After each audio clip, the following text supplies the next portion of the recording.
Hey, this is Ala Anand from the Double A podcast. I hope you're having a wonderful day. This episode was recorded on May 30th, 2020, and as a result does not account for the recent events in regards to the Black Lives Matters movement and recent events in politics. So apologies for the conversation my guest Mihir and I have not accounting for that during the episode. We will most definitely discuss that in future episodes. So stay tuned for that. But in the meantime, enjoy the episode and stay safe.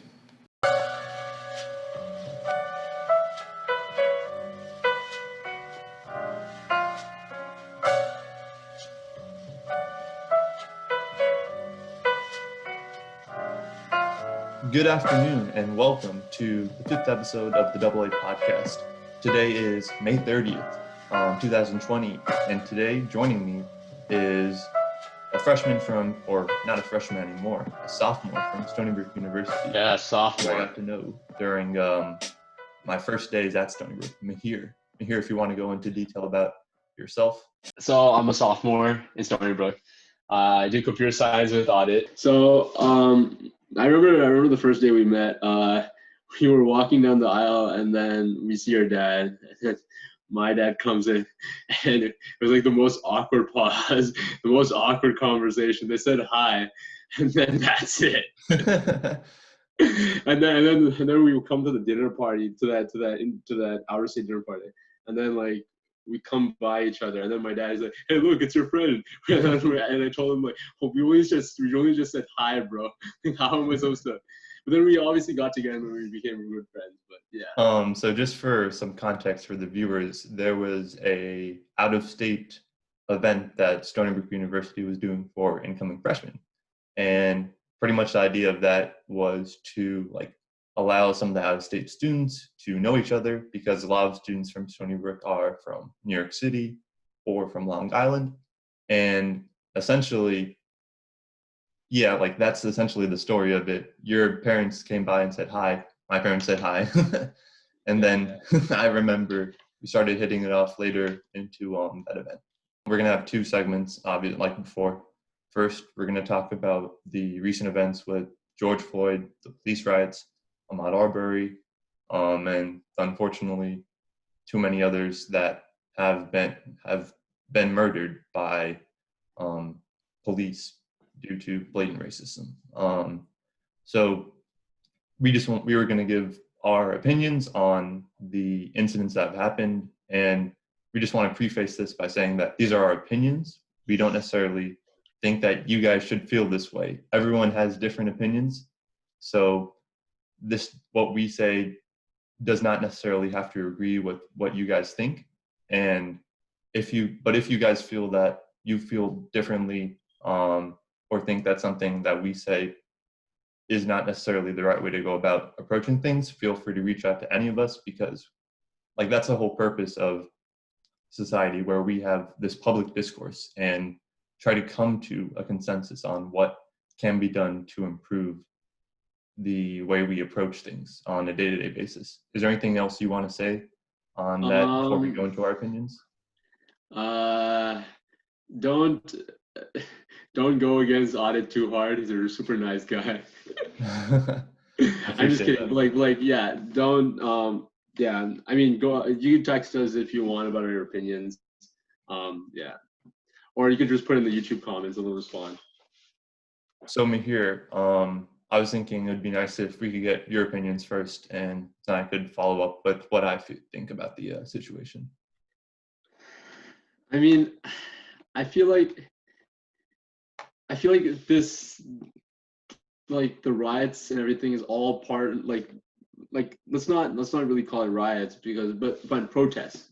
These protests have been like part and parcel of like democracy, and like people trying to present themselves of what happened, and like fighting for what they feel is right. So necessarily like because of how brutally they were killed. I mean, I feel like this is just like part and parcel of just democracy itself.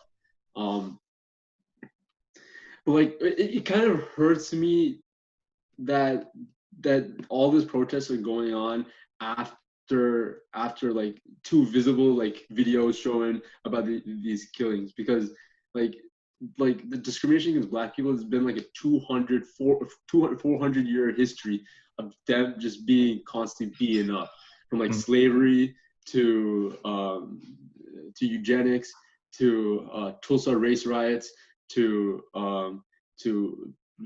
Jim Crow laws to war on drugs, and most of this happened in like the past 100 years, honestly. So like, I mean, technically, I feel like they should be protesting or rioting every single day, because this is like it's like blatant racism, and it's not even close.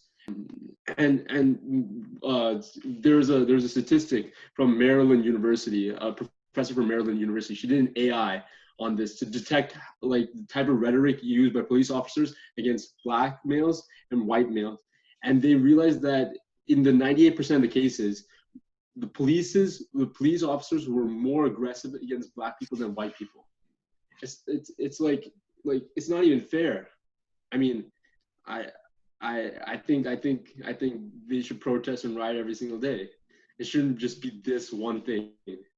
And I feel like everyone should speak about this. It's like every single day this happens. It's complete injustice.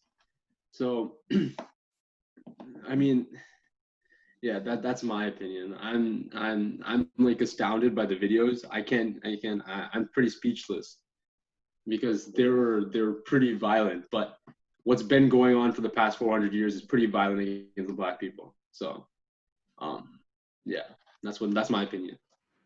I think you made a really good point there about how like it's just been, like a lot of the really recent memories that we have, or like the events that you mentioned with Jim Crow laws, like the war against drugs and whatnot. A lot of that has happened within the last 100 years, and I think that's just really astounding and really a testament to the racism that like African American people unfortunately have to face in the United States and have faced for the last 100 years. And I really don't blame people for feeling so angry about this, because if you've had to deal with constant like belittlement, blatant opinions being formed on you just based on the color of your skin, I feel that there's only so much that people are able to take. I mean, me personally, I've never really been discriminated against, but I can only imagine that if someone was to constantly just form opinions on me based on the color of my skin, negative opinions, unfortunately, many of them being, that would very easily be something that I get upset about if someone constantly brings it up throughout my life. And probably something I heard from Steven Jackson, who was a former NBA player and friend of George Floyd, something that he mentioned when he addressed. Were you the friend of George Floyd? Yeah. Oh, wow. Okay. So something that he addressed a few days ago regarding George Floyd and growing up as a Black man in the United States was that there are just certain things that parents have to essentially like teach their kids, that like whether it be like keep your head down when you're walking by a cop, like don't shoot them a look, or they might feel that you're a shady character, or like don't engage with people who are trying to start something with you. That kind of upbringing where it's just like your parents telling you that there is this opinion, there are opinions that are unfortunately going to be formed about you by people who really should not be forming these opinions before they even get to know you. I think that it's kind of a testament to the fact that the way like America's history has played out, because of that, like black boys and Black girls unfortunately have to live in a kind of constrained set of rules in order to not be like oppressed by, or essentially be perceived as a threat by either police officers or the general public. Wait, actually, I wanted to ask you a question. So do you think that it's the police officer's fault in all these scenarios that we've seen, right? Like, So all yeah, the incidents that have happened, do I think it's the police officers that should be held accountable, or fine, fine. There's a difference between that. Oh, fine. Should they be held? Oh, fine. Do you think that they're racist? Like, do you think that they went in with the intent to kill, or it was, or do you think it was based on it was just a small mistake, but they should be accountable? I think they should be accountable regardless. But like, do you think it's because of intent, or do you think because it was a mistake, or like it was a slip up because of so? implicit bias? Yeah, that's a good question. My I would have to say that at least the videos of George Floyd and Ahmaud Arbery's murders, I think those were very large. They were very much so the intent to cause harm to those individuals among the police officers. I don't think that, because I think with George Floyd, the incident that caused him to be in that situation was using a fake $20 bill that he might not have even known was a fake $20 bill. So Yeah, I thought it was I don't. forgery. What'd you say? I thought it was forgery. Was it forgery or? Forgery? It might have been that, but Okay. regardless of whether it was forgery or using a fake $20 bill, I don't think that situation entails kneeling on someone's throat at all.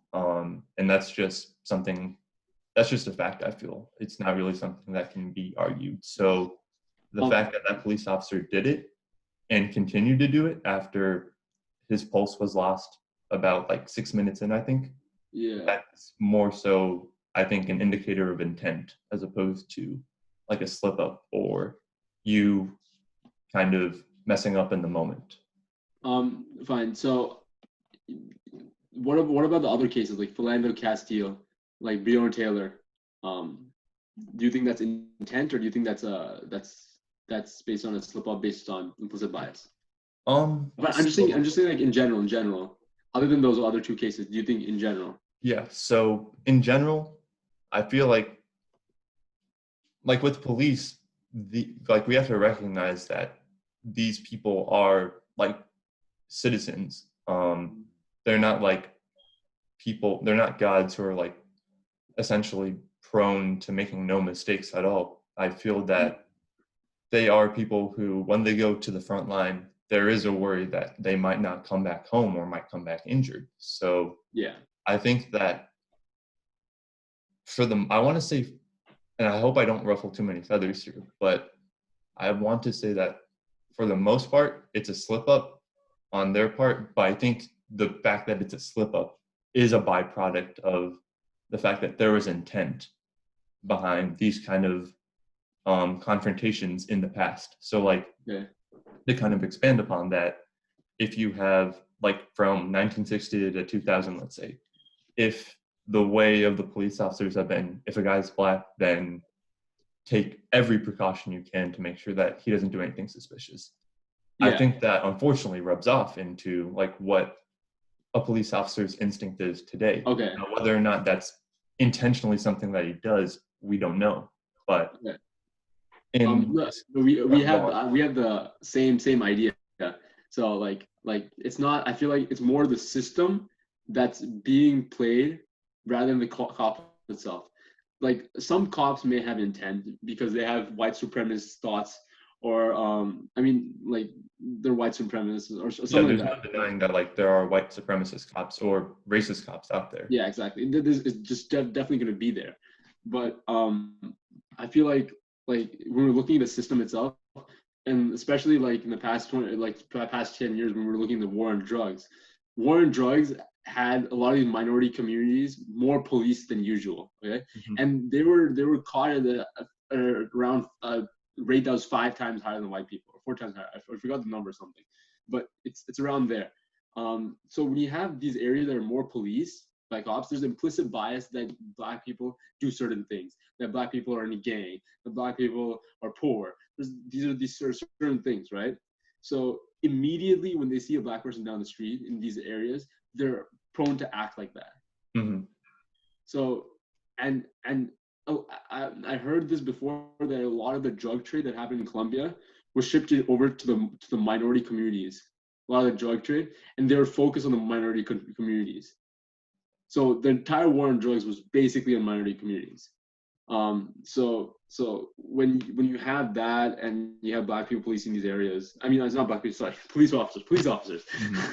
police officers policing these areas, they're bound to catch more of these people, and these situations, they escalate extremely quick.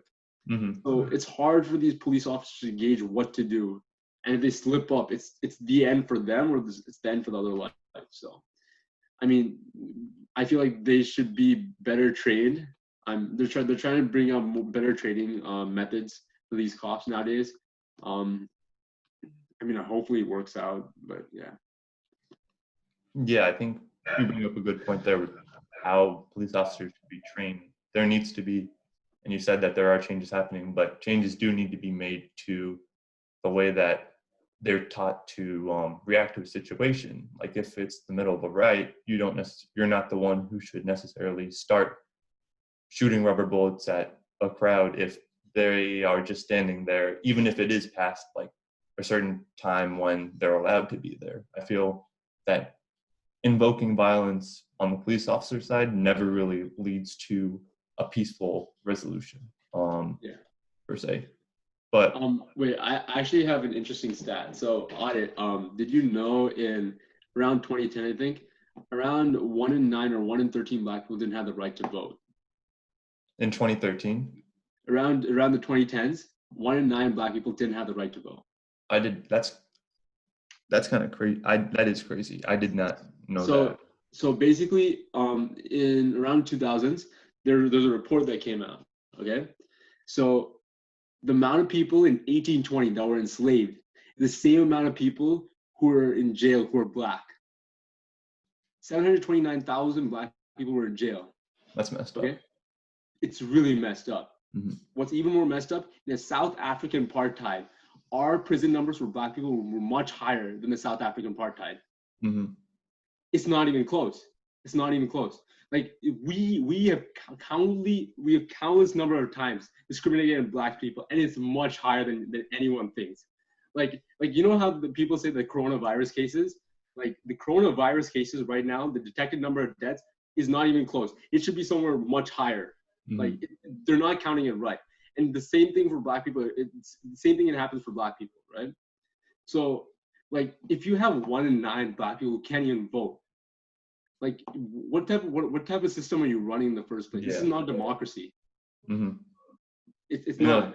So like in a country where everyone's opinion is supposed to be held to the same equalness and importance and essentially like weight that everyone else's is. Exactly. I feel that statistic of 1 of 9 Black people not being able to vote essentially takes away a major right in terms of like dictating who your leaders are going to be. Yeah, I mean, this is obviously because of a felony. So whenever the drug trade, whenever they take drugs, whenever it's some small possession of a drug, they're put into jail. Okay, and once you have that felony or your record, you can't vote, you can't get a job, your life is completely over. Mm-hmm. Like it's so hard to come up in society if because of your skin color. And also, if you don't have parents in the house because who can put meals on the table, mm-hmm. because they're gone and they're put into jail, like and they can't even earn money, right? And like what's interesting is that a lot of these prisons, they give out slave labor. I mean, they give out prison labor, right? So This is basically slavery at the end of the day. They're being paid 20 cents for labor. Okay, they make $900 a year, right? In prison, right? They're basically working for free. 729,000 Black people. I mean, not obviously 729,000, but like some percentage of those Black people are working for free labor in the prisons. So we're basically enacting slavery and Jim Crow laws at the same time by not implicitly saying it, by not explicitly saying it. So this is it's like this is America. Yeah. This is America. Mm-hmm. So like I hate it when people say, it's because of their culture. They can't come up in society because of their culture. It's not that. It's not. And it's like countless number preventing them from being able to have like equal upbringing as someone from a white background. Yeah, yeah. I mean, they can't even like gather up their own wealth from countless number of ancestries because they don't have it in the first place. Mm-hmm.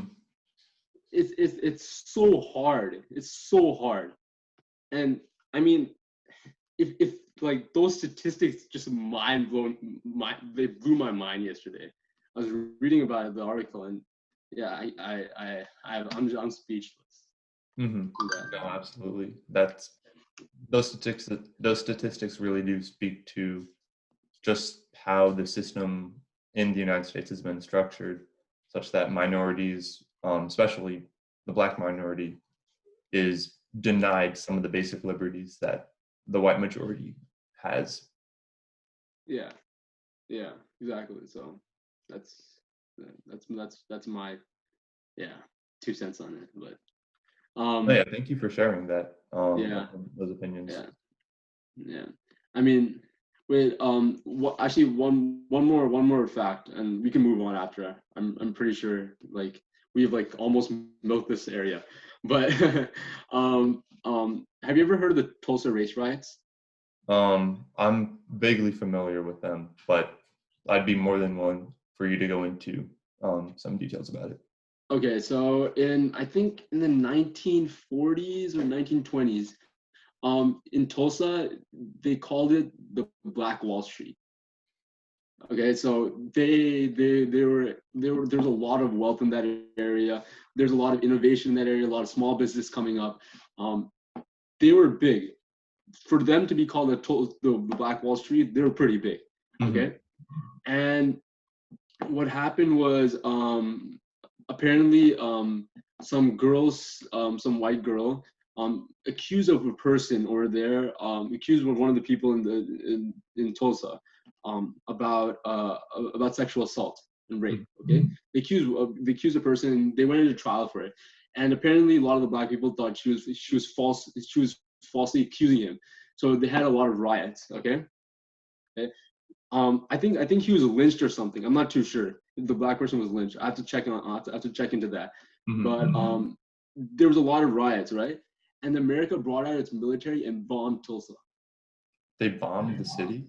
They bombed the city. Just because of riots. Just because of riots. They put the entire city to rubble. It's crazy. What? I didn't know those details, but that's just kind of shocking. No, it's really shocking. And what's surprising about that is that city, okay, I mean, what was I going to say? That city, ever since then, Oklahoma and all other states they were told not to talk about this event in history textbooks at all. They just never acknowledge it, like in the classroom. Exactly, never acknowledge it in the classroom until 2017 to 2015. I think 2017, Tulsa brought this back into their textbooks, and Oklahoma brought this back into the textbook. But no other state has talked about it. No other history book has talked about it. Mm-hmm. It's one of the most egregious acts. They bombed their own city and killed their own civilians. I mean, I'm pretty sure that it was not it's not like bomber jets used in World War II. Mm-hmm. But still, like they destroyed their own city. Mm-hmm. So, I mean, like it's not. How can you? And most of the wealth in America is wealth that's accumulated over years of ancestry. Right? Yeah. They don't have that. They really don't have that. So, I mean, yeah, that's my 2 cents on it. But yeah, and that was what I wanted to talk about because it's not a topic that's talked about a lot. Mm-hmm. So, yeah, just decided to give it light. Yeah, thank you for sharing your input on that. Really enlightening, and I had no idea about that level of detail about the Tulsa race riots. So I appreciate you for sharing that. No problem, Adit. And anyone, if anyone thinks my facts are maybe wrong, definitely call me out. I'm open to hear whatever you guys have to say. So yeah. So I just wanted to circle back to the race riots a bit and maybe give my 2 cents on the topic real quick. Oh, yeah, so go ahead.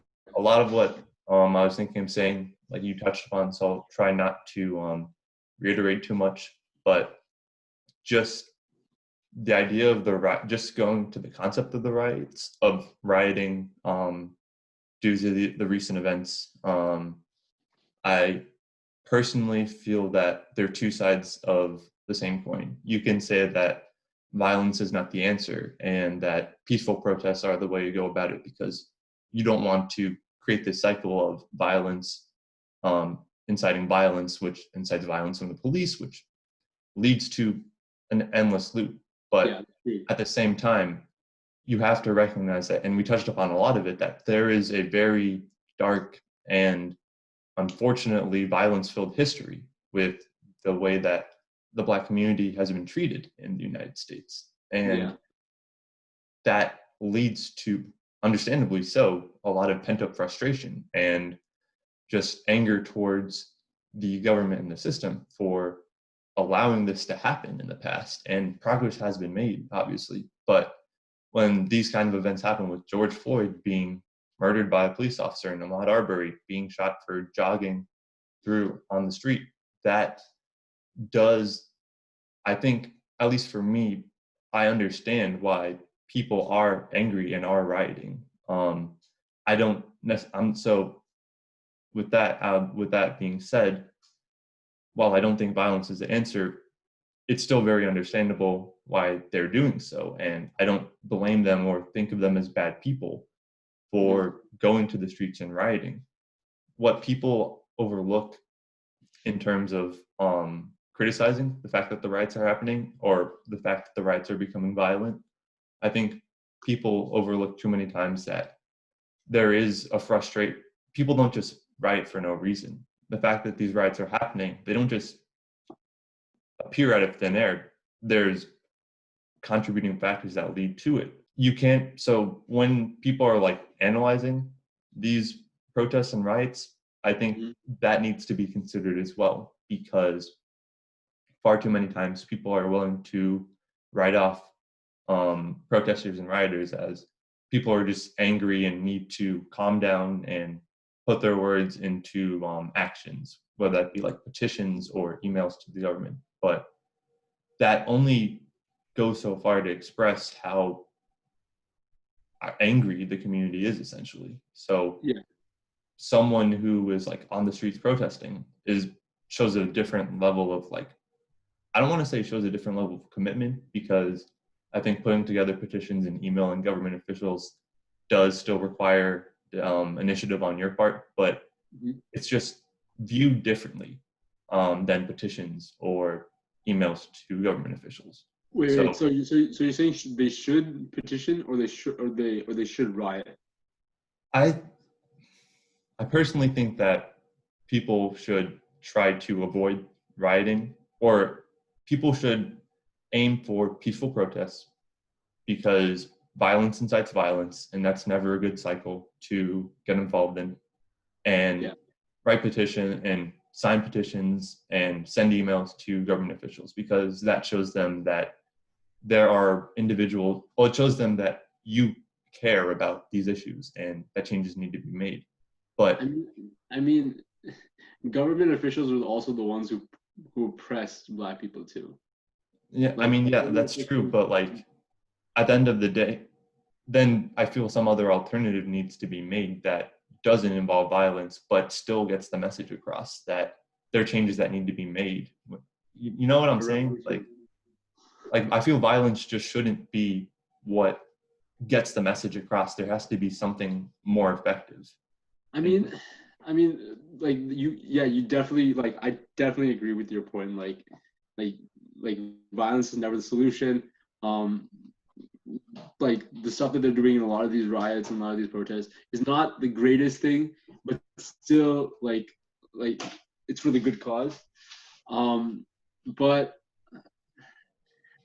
like, if we look at the foundation of America, like, what was the Boston Tea Party essentially? What was the Boston Massacre essentially?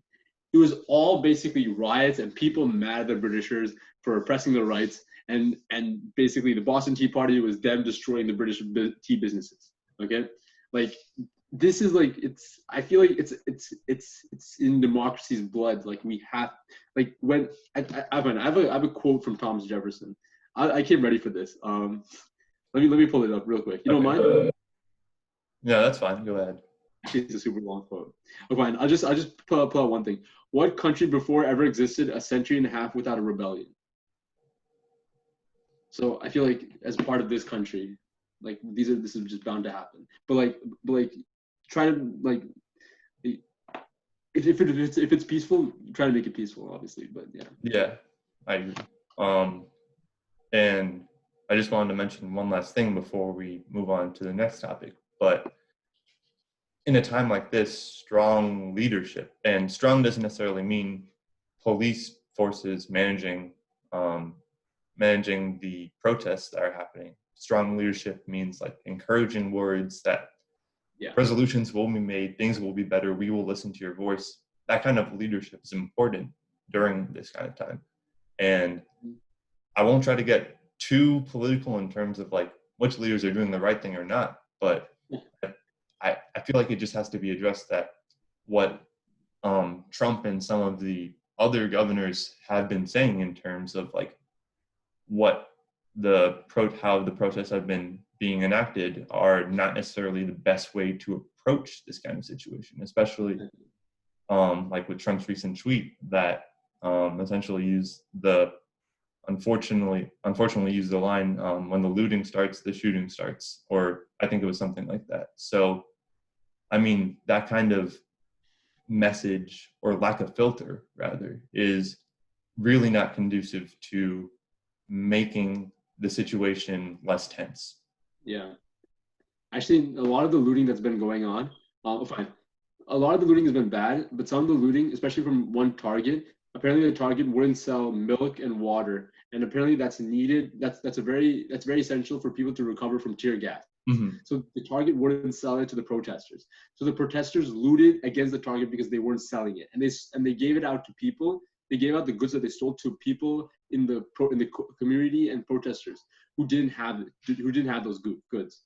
So like it's not all that bad. Like looters are bad. People who loot are bad, and there's definitely bad looters out there. But some people are doing it for the good of society, and making sure that the people have it. People have the goods that they need. Mm-hmm. Yeah. So just trying to put that out there. Yeah. No, that's a good point. So in terms of because I feel that, all right. So in terms of what us as civilians can do, and as a outside of being involved in peaceful protests, there are a lot of things, and I feel that at the moment there are people that feel that the situation's a bit helpless in terms of like, does my voice matter or not? Well, there are ways that you can communicate to these officials that you do have a strong opinion on what needs to be done. I'm not going to list all the numbers or emails, but like you've seen them on social media circulating around.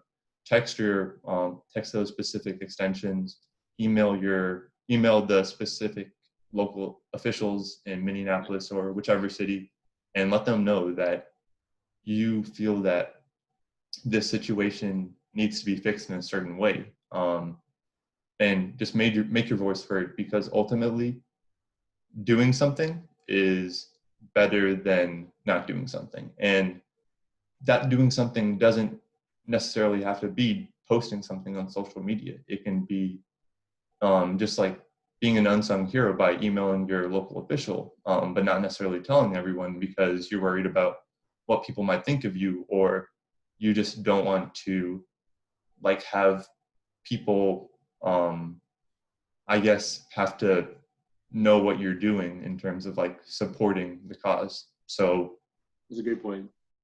Definitely, yeah. I feel that definitely do something, but don't necessarily feel obliged to share it on social media, because that can be, I guess, out of the comfort zone of people. And I guess that doesn't necessarily mean don't push out of your comfort zone, because ultimately that's what leads to progress in terms of like making the relationships in this country more, I guess, stable.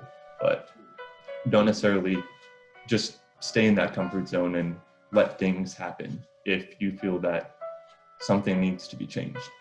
That's a great point on it. Like that can't be understated. Yeah, working for progress is super important.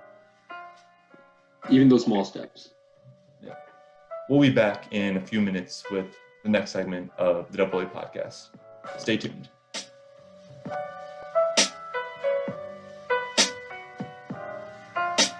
Welcome back to the AA podcast with Mihir. Mihir, there was something you wanted to clarify? Yeah, so I made a few mistakes on my statistics before the previous part of the podcast. It's 1 in 13 black men are incarcerated. Or I say 1 in 13 black men don't have the right to vote. 1 in 9 of black kids don't have parents. I think it's around there. Actually, 1 in 13, the 1 in 9 one may be wrong. The 1 in 13 one is probably right. Okay. So just stick with that one. 1 in 13 black men don't have the right to vote. That's what it was. Okay, there we go. Sorry. Yeah, and something I just wanted to say before we go into the next segment is, like, even if you're not comfortable posting on social media about raising awareness in terms of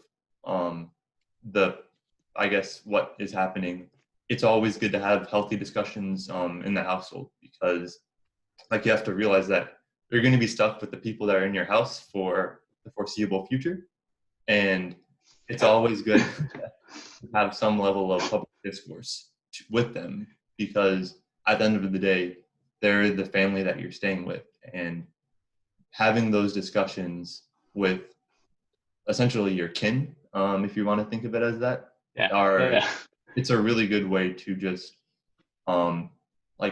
expand not only their knowledge but possibly your knowledge on the topic and your understanding of the situation. Yeah, and also, like, beyond talking with your household, that's a great point by what Adit made, actually. Especially when you try to share ideas amongst people.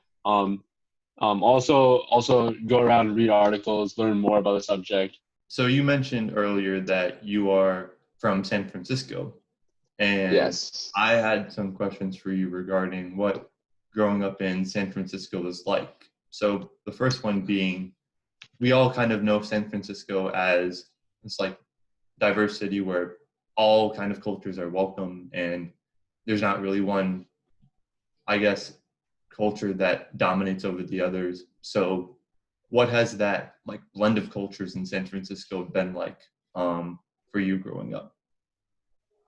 I mean, so in my area, we're predominantly Indian. So I mean, like, Indian and Asian, actually. So that's probably because of the tech jobs that are available right next door. For most of the software engineers who are Asian and Indian.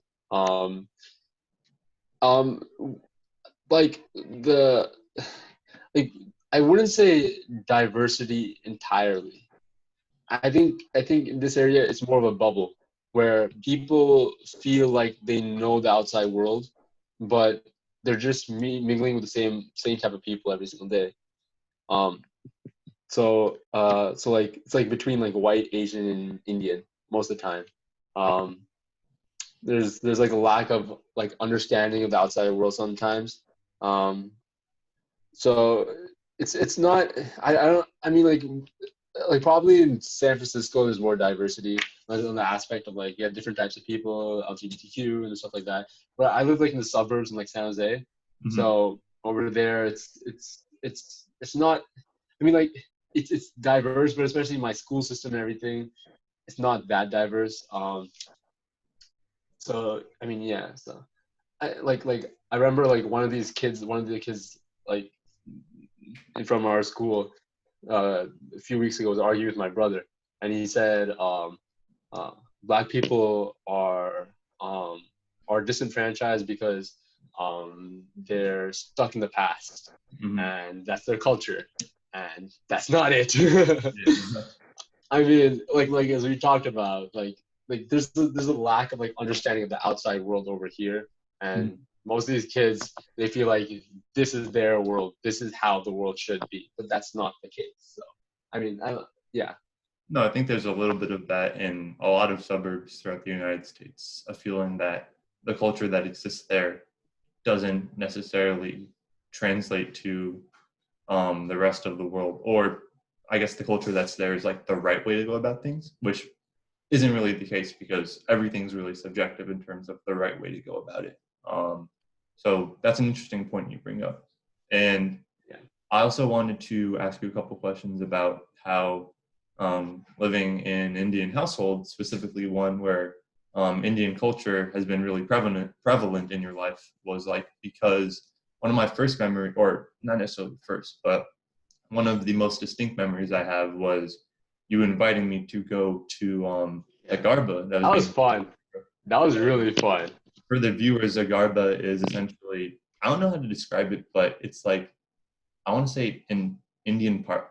If you could maybe go into more detail about what a Garba is in your answer, but you essentially invited me to an Indian dance party. And feel free to go into detail if I'm just mislabeling it. But from that experience, I could kind of see that you were very into like Indian culture and essentially getting to know your ancestry and the culture that's associated with who you are. So maybe if you could go into detail about what that was like growing up and how it's kind of shaped how you approach things in life. So to answer your point about Garba, I mean, I think you explained it pretty straightforward. It's like that's straightforward answer. It's like a dance party almost. Like, but I mean, if you want to go elaborate, we could go back all the way thousands of years ago. I'm just kidding, but like no, it's basically a dance party where people come together and they basically dance with sticks. You remember, right? They were playing around with sticks. Yeah. But that was really fun. That was like some of the best times. Like me and you had from college. Like that was like one of the best times. Like dancing and stuff like that. But yeah. And I think growing up in an Indian household, my parents especially are extremely accepting of like other religions and other races and stuff. So like it's always great to know like they have accepting parents, especially my mom, who's much more left leaning and like progressive. He thinks just forward thinking. I mean, compared to my dad, but yeah. So like, I mean, I feel like I'm not like a conservative Indian family, so yeah. Like I like it's like an integrated of cultures, everyone like accepting everyone type of family. So I was just more curious about like in terms of how your parents kind of taught you about the culture of India, like what that experience was like, whether it be like watching Bollywood movies on Friday nights or like learning about the different traditions that there are in like your heritage. Yeah. So my parents, they took us to some like Sunday school to learn more about like Indian tradition and Hinduism and like stuff like that. My mom was like, do you know Telugu is a language? Mm-hmm. Yeah. So Telugu is one of the many languages to the viewers who don't know, like in India. There's several languages. There's thousands of languages, honestly. Yeah. But Telugu is one of them, one of the more popular ones. So my mom was a teacher of Telugu, as you know. And so like, and we watched Bollywood movies a lot, stuff like that. And because we're Hindu, we had a bunch of festivals and stuff. But a lot of my family is not just Indian and Hindu. Like we have white people in our family, Asian people, Mm-hmm. so we celebrate Christianity and Lent. Like we have Muslims as well. So like sometimes I mean we're a little bit distant from them, but like if they come over, we'll respect them and their Muslim traditions. So like it's like we're in that sense like we're kind of integrated. So I mean I wouldn't say we're entirely like Indian culture, but like my family in total is like very accepting of everyone. We believe that all culture is one culture. Yeah. So in terms of like cultural events that you might have attended during your childhood, or there'd be like stuff that your local temple might throw, or like more or bigger events. How did like cultural events shape your experience growing up? Honestly, like for me, I would go to the basketball courts rather than the temple every single day. Okay. My temple was the basketball courts. It never was the temple itself. If I ever had a deity, it would be Michael Jordan. um, but yeah, no, I would say like it definitely did shape me. Yeah, it definitely did. Like how I understand the world today. A lot of Hinduism has to play a part of it. Like especially like reading like parts of. I mean, I read like a simplified version of the Bhagavad Gita. Like my entire philosophy, my living philosophy is like based on the Bhagavad Gita. Mhm.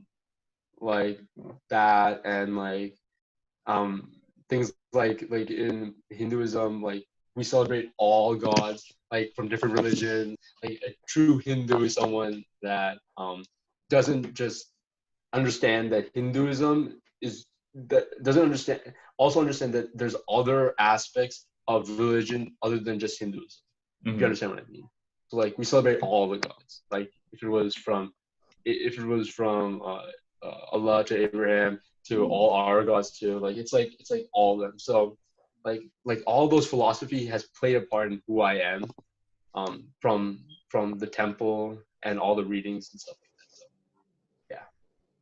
Oh, that's awesome. Just like making sure to be cognizant of the different religions and how they all interact with one another is, I would say, Yeah. just really important in um, just being aware of what those cultures are and how they impact and influence the world we live in. So Yeah. that's really amazing that you and your family are able to do that.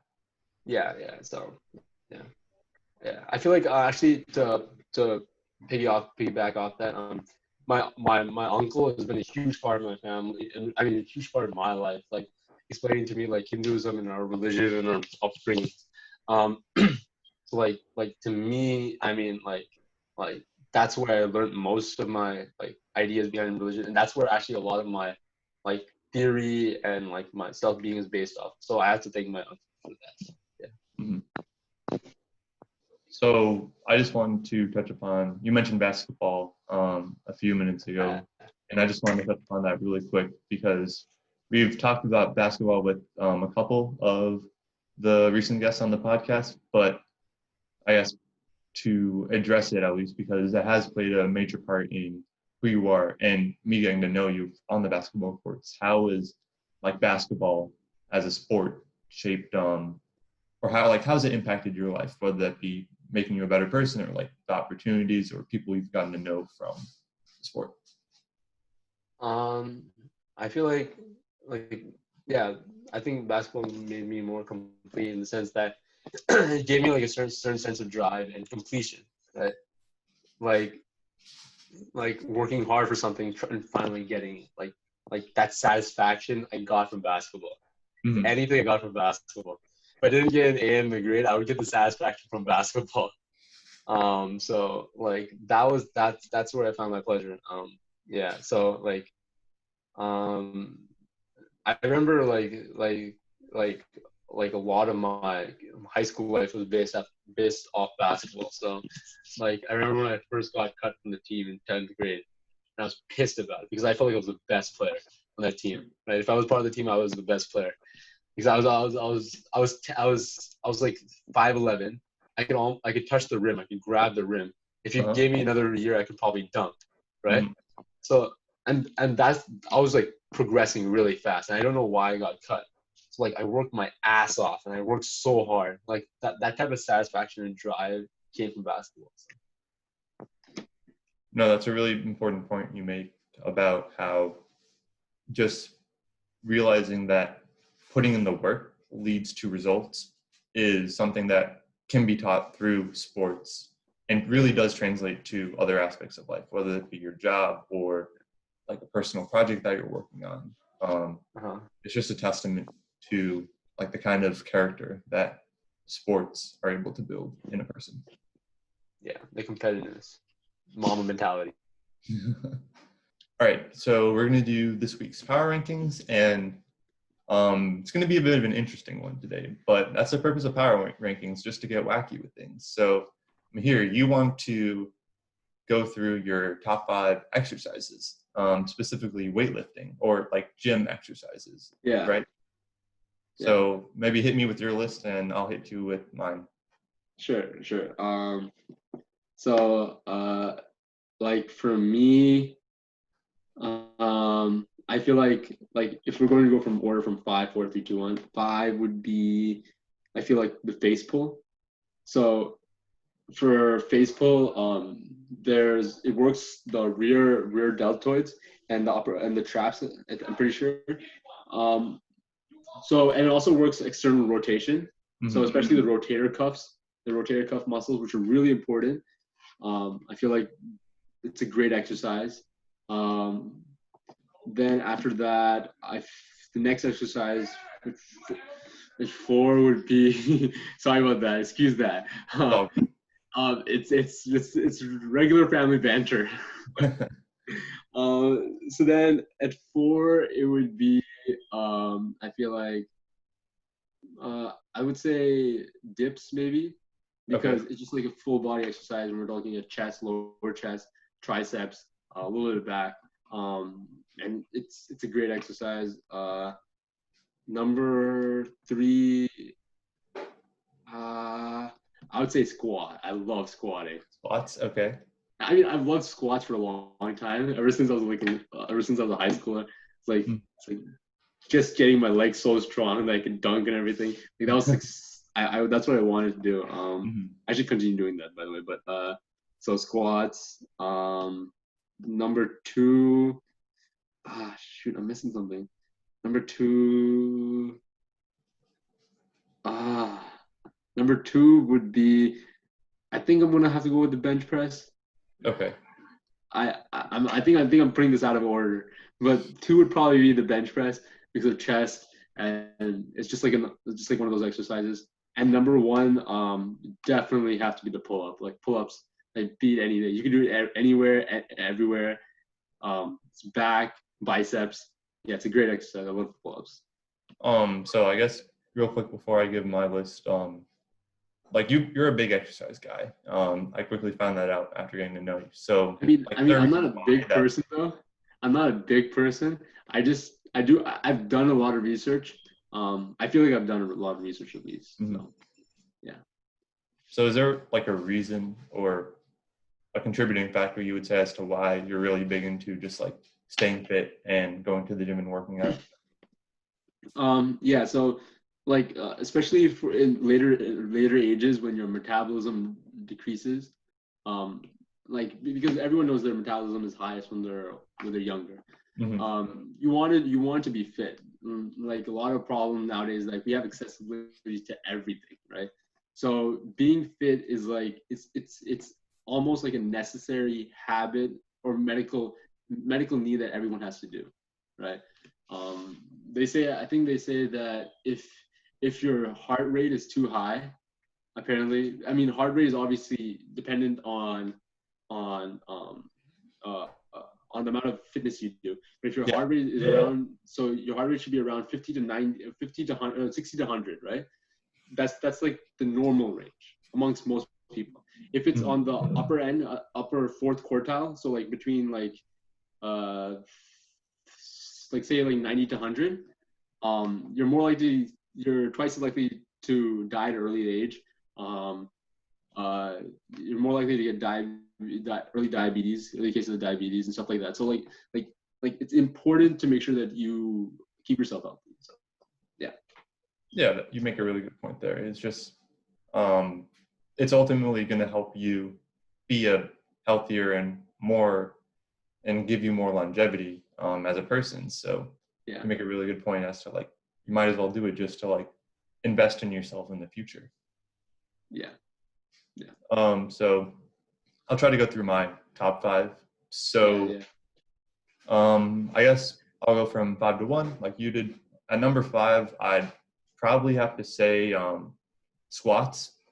Although I'm a a big proponent of like having leg strength to allow, because I'm a big basketball guy as well. So Yeah, exactly. it's like the leg strength's important to me, but you're gonna see a bit later that there are certain parts or certain exercises that I think are better to do, and I think are a bit more fun to do. Squats just feel a bit monotonous. Well, every exercise is in a way, but squats just feel kind of bland, you know? Yeah. Want to spice it up. Yeah. So at fourth, I'm going to have to go with crunches as well, for a similar reason to squats. It's kind of like just one motion like most exercises, and it's not necessarily like as engaging in all the type of core muscles that you have as something like a plank or a Russian twist might be. So yeah, that's true. That's going to have to be number 4 for me. At third, I would probably have bicep curls. So this is more so just like because it makes you look cool, as opposed to like it being useful for your all-around body. But I mean, you can't tell me that nothing feels better than a good bicep curl. Right in front of your I mean, Adit, you're already pretty cool. So like, I mean, doing the bicep curls will put you over the top. But it's just a convenient exercise. The nice thing is that it's very easy to do on your own as well. So like just picking up, it doesn't have to be a weight, it could just be a random heavy object in your house. It's and you can do it on the go as well. So that's gotta be number 3 for me. At fourth, I have to go with planks because it does a really good job of engaging your entire core, from the front to parts of your core on your back to the sides as well. And at least for basketball, core strength is a very important part of like changing directions properly without putting a lot of stress on your knees. So that's true, yeah. I would say planks for me is at number 2. And at number 1, I would say that has to be the I'm blanking on the name, but it's not called the leg press, but the one where you push the calf muscles? No, not that one. It's like you're sitting in a chair and you're in a inclined position, or you're in a declined position, and you're pushing against like a platform. I think that's a leg press. Leg press? Then a leg press is probably number 1 for me. Similar to bicep curls, it makes you look cool, and also like the squat, or not the squat, but similar to planks, it engages a lot of muscles in your leg as well. So that's why it's number 1 for me. And it's also important to like, it's important in terms of like performing well in basketball. So yeah. Gotta be number 1 for me. And that's a great list. At least for a basketball player, that's like fantastic. You need that leg strength, you need that core strength. Both of them are great. I didn't have any biceps exercises in there, so that's kind of the indicator of my lack of chest strength and why that's the case. I mean, like, as long as you have those cool biceps, it doesn't matter about it. That's it for today's episode of the AA Podcast. Thank you so much for tuning in. Mihir, thank you for taking time out of your day to join the episode, even though Adit, you're doing a great job, buddy. Thank you. We're going to keep on putting out episodes, so stay tuned for next episodes and future ones. If you haven't checked out episodes 1 through 4, what are you doing? Give them a listen. I hope you'll enjoy them. You probably will enjoy them because we talk about a variety of topics. And if you like the content that you see, if you're on YouTube, subscribe to the channel and like the video. If you're on Spotify or Apple Podcasts, subscribe to the podcast and make sure to download it because it lets me know that you guys enjoy the content that I'm pushing out. And Mihir, anything you want to say? No, that's it. Yeah, go listen to the other podcasts. All of them are really great. Thank you. All right. Have a good rest of the weekend, guys, and enjoy the day.